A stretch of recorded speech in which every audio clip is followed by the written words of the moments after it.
नमस्कार दोस्तों, स्वागत है आपका हमारे YouTube चैनल पूजा सेवन स्टोरीज में। जय श्री कृष्ण। प्रिय साधक, आज हम एक ऐसे विषय पर चर्चा करने जा रहे हैं जो आपकी आध्यात्मिक यात्रा के दृष्टिकोण को पूरी तरह बदल सकता है।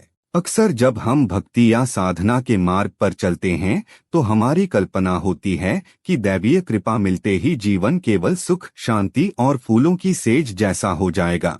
लेकिन क्या आपने कभी सोचा है कि एक साधारण से मिट्टी के घड़े को भी शुद्ध और पक्का बनने के लिए आग की तपन से गुजरना पड़ता है। जब ब्रह्मांड की असीम ऊर्जा या दैवीय शक्ति किसी साधक के शरीर में प्रवेश करती है तो वह सबसे पहले उस पात्र को तैयार करती है। यह शक्ति कोई साधारण लहर नहीं बल्कि एक प्रचंड वेग है जो आपके भीतर के पुराने संस्कारों, विकारों और नकारात्मकता को जड़ से उखाड़ने का काम करती है।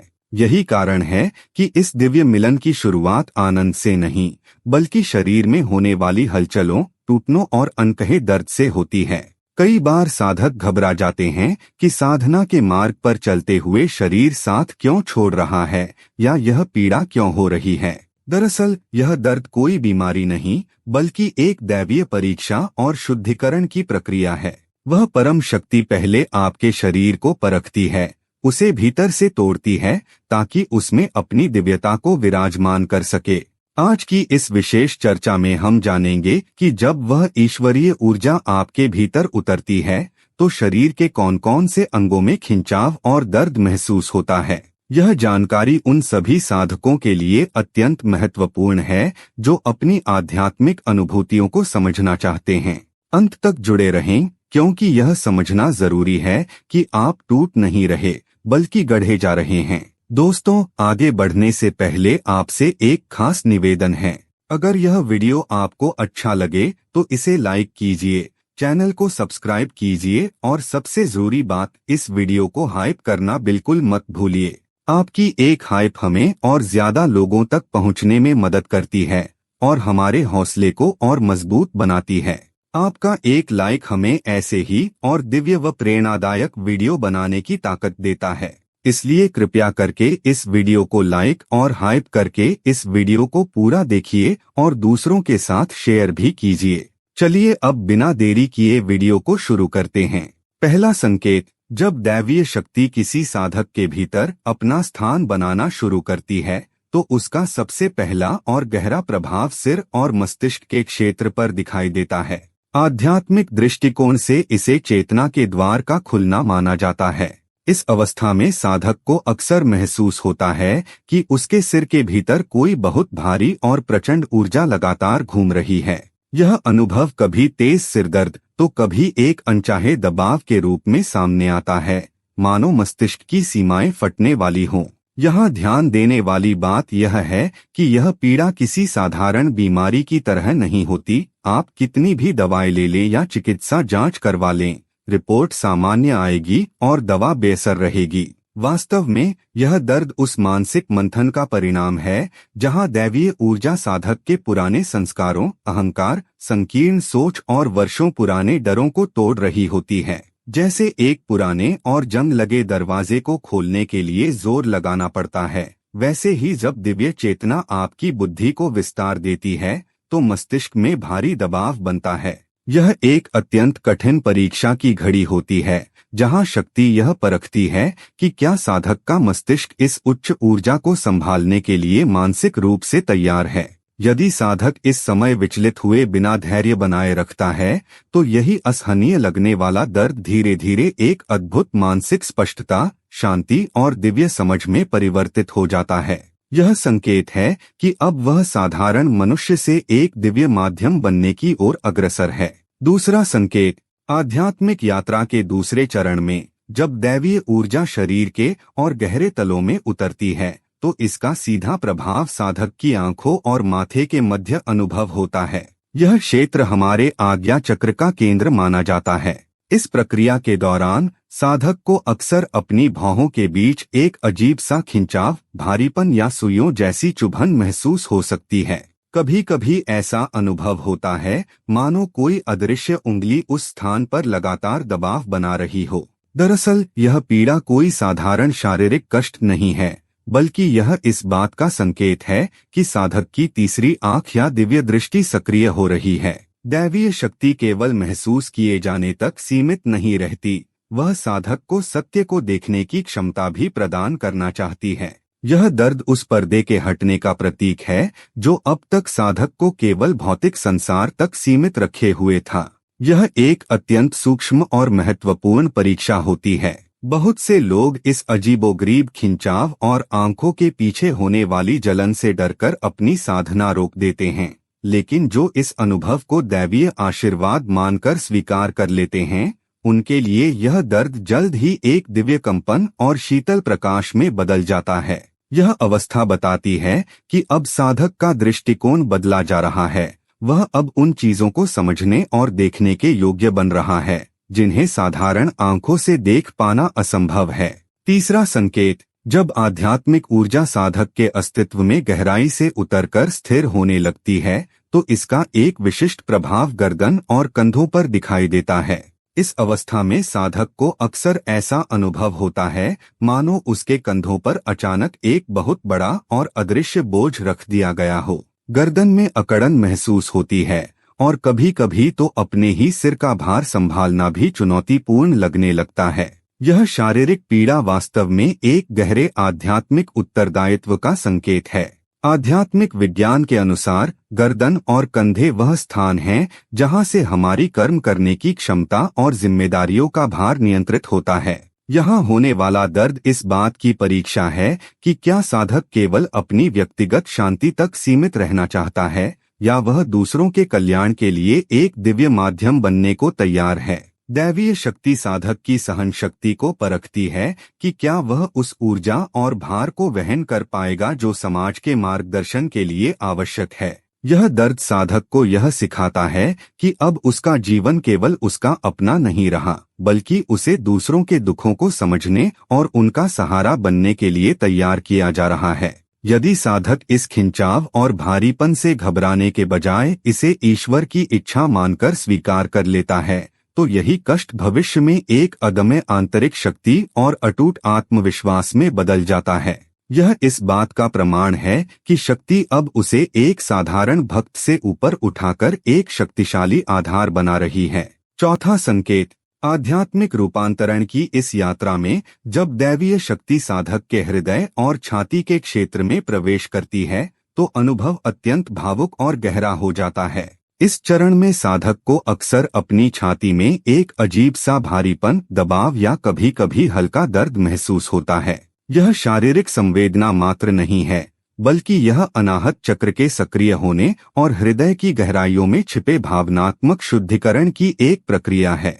अक्सर देखा गया है कि इस अवस्था में साधक का मन बिना किसी ठोस कारण के भर आता है। उसे अचानक रोना आ सकता है या वर्षों पुराने दबे हुए दुख और कड़वी यादें सतह पर आने लगती हैं। दैवीय शक्ति का स्वभाव अत्यंत निर्मल है और वह ऐसे हृदय में स्थायी निवास नहीं कर सकती जो अहंकार, द्वेष या पुराने विकारों से भरा हो। इसलिए यह दर्द उन सभी नकारात्मक भावनाओं को बाहर निकालने का एक माध्यम बनता है जिन्हें साधक ने अनजाने में अपने भीतर संजो रखा था। यह वह समय होता है जब साधक स्वयं को बहुत अकेला या भावनात्मक रूप से कमजोर महसूस कर सकता है, लेकिन वास्तव में यही वह क्षण है जब ईश्वरीय शक्ति उसके सबसे करीब होती है। यह पीड़ा इस बात की परीक्षा है कि क्या साधक अपने पुराने स्वरूप को त्याग कर प्रेम और करुणा के सागर में उतरने को तैयार है।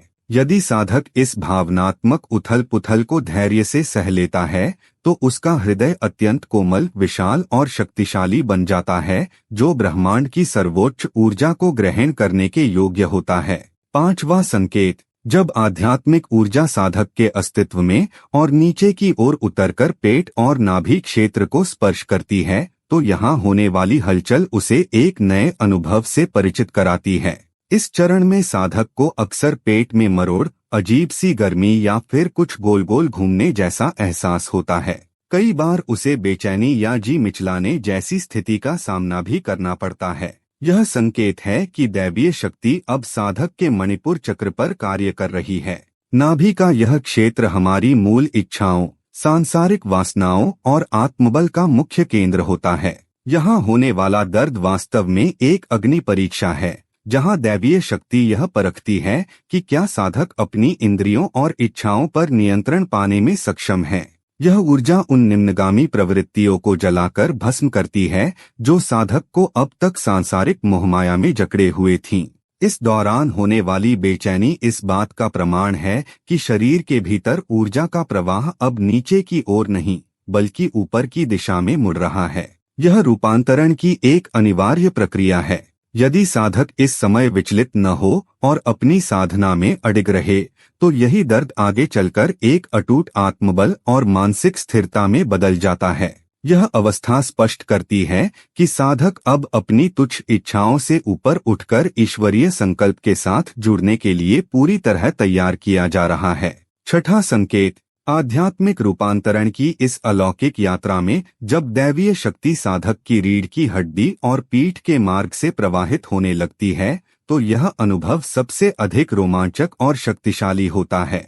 इस अवस्था में साधक को अपनी पीठ में तीव्र कंपन, झंझनाहट या फिर एक ऐसी गर्मी महसूस होती है जैसे शरीर के भीतर अग्नि की कोई धारा बह रही हो। कई बार ऐसा प्रतीत होता है मानो रीढ़ की हड्डी के भीतर कुछ रेंग रहा है या ऊपर की ओर चढ़ने की कोशिश कर रहा है। वास्तव में यह कुंडलिनी शक्ति के जागृत होने का स्पष्ट संकेत है। रीढ़ की हड्डी हमारे शरीर का वह मुख्य स्तंभ है जिसके भीतर से होकर ईश्वरीय चेतना का मार्ग गुजरता है। जब यह शक्ति इस संकरे मार्ग से ऊपर की ओर उठती है तो यह शरीर के उन ऊर्जा केंद्रों को सक्रिय करती है जो वर्षों से सोए हुए थे। इस प्रक्रिया में शरीर को झटके महसूस हो सकते हैं या पीठ में एक विशेष प्रकार का खिंचाव हो सकता है जो किसी भी बाहरी कारण से नहीं होता। यह दर्द और हलचल इस बात का प्रमाण है कि साधक का भौतिक शरीर अब उस उच्च ब्रह्मांडीय ऊर्जा के प्रवाह के लिए स्वयं को तैयार कर रहा है। यह एक ऐसी प्रक्रिया है जो साधक को भीतर से फौलाद की तरह मजबूत बनाती है। यदि इस समय साधक अपनी एकाग्रता बनाए रखता है और ऊर्जा के इस आरोहण को स्वीकार करता है तो उसे एक ऐसी आंतरिक स्थिरता प्राप्त होती है जिसे संसार की कोई भी शक्ति हिला नहीं सकती। यह इस बात की घोषणा है कि अब साधक साधारण मानवीय सीमाओं को पार कर दिव्यता की ऊंचाइयों को छूने जा रहा है। सातवां संकेत, आध्यात्मिक रूपांतरण की इस श्रृंखला में अंतिम और अत्यंत महत्वपूर्ण प्रभाव साधक के हाथों और पैरों पर दिखाई देता है। जब दैवीय ऊर्जा शरीर के कोने कोने में व्याप्त होने लगती है तो हाथ पैरों में झंझनाहट, भारीपन या एक अजीब सा खिंचाव महसूस होना शुरू हो जाता है। कई साधक अनुभव करते हैं कि उनकी हथेलियों या तलवों में अचानक गर्मी बढ़ गई है या वहां सुइयां चुभने जैसा एहसास हो रहा है। यह कोई शारीरिक विकृति नहीं बल्कि शरीर की सूक्ष्म नाड़ियों के शुद्धिकरण की एक तीव्र प्रक्रिया है। योगिक विज्ञान के अनुसार हमारे हाथ और पैर उन नाड़ियों के प्रमुख द्वार हैं जहां से ऊर्जा का आदान प्रदान सबसे अधिक होता है। जब दैवीय शक्ति शरीर के भीतर प्रवेश करती है तो वह वर्षों से जमी हुई नकारात्मकता, पुराने डर और तनाव को इन द्वारों के माध्यम से बाहर धकेलती है। यह दर्द उस संघर्ष का परिणाम है जहां एक उच्च दिव्य कंपन आपके पुराने और सीमित शारीरिक तंत्र को अपने अनुरूप ढालने की कोशिश कर रहा होता है। साधक को ऐसा महसूस हो सकता है मानो उसके भीतर बिजली की कोई सूक्ष्म लहर दौड़ रही हो। यह पीड़ा इस बात का प्रमाण है कि शरीर की कोशिकाएं अब उस महान ईश्वरीय तेज को धारण करने के लिए विकसित हो रही हैं। यदि साधक इस खिंचाव और कंपन को धैर्यपूर्वक स्वीकार कर लेता है तो यही कष्ट अंततः एक गहरी शांति और सशक्त अनुभव में बदल जाता है। यह संकेत है कि अब वह पूरी तरह से शुद्ध हो चुका है और ब्रह्मांडीय शक्ति का एक जीवंत माध्यम बनने के लिए तैयार है। उम्मीद करते हैं कि आपको इस वीडियो से कुछ नया जरूर सीखने को मिला होगा। आपको वीडियो कैसी लगी हमें कमेंट बॉक्स में जरूर बताएं। अगर वीडियो के दौरान मुझसे कोई गलती हो गई हो तो मैं माफी चाहता हूं। दोस्तों, हमारे चैनल पर और भी अच्छी वीडियोस है, उन्हें भी जाकर आप जरूर देखें। लिंक जो है वह आप डिस्क्रिप्शन बॉक्स में चेक कर सकते हैं। जो अक्सर डेली हमारी वीडियोस देखते हैं उन सभी का दिल से शुक्रिया। दोस्तों, अगर आपको ये वीडियो अच्छा लगा तो कृपया करके वीडियो को लाइक करें और वीडियो को हाइप जरूर करें और कमेंट बॉक्स में हर हर महादेव जरूर लिखें और वीडियो को शेयर जरूर करें और चैनल को सब्सक्राइब करें। धन्यवाद। ओम नमः शिवाय। यहाँ यह बताना जरूरी है कि हम किसी भी तरह की मान्यता जानकारी की पुष्टि नहीं करते हैं। किसी भी जानकारी या मान्यता को अमल में लाने से पहले संबंधित विशेषज्ञ से सलाह लें। वीडियो को अंत तक देखने के लिए आप सभी का बहुत बहुत धन्यवाद।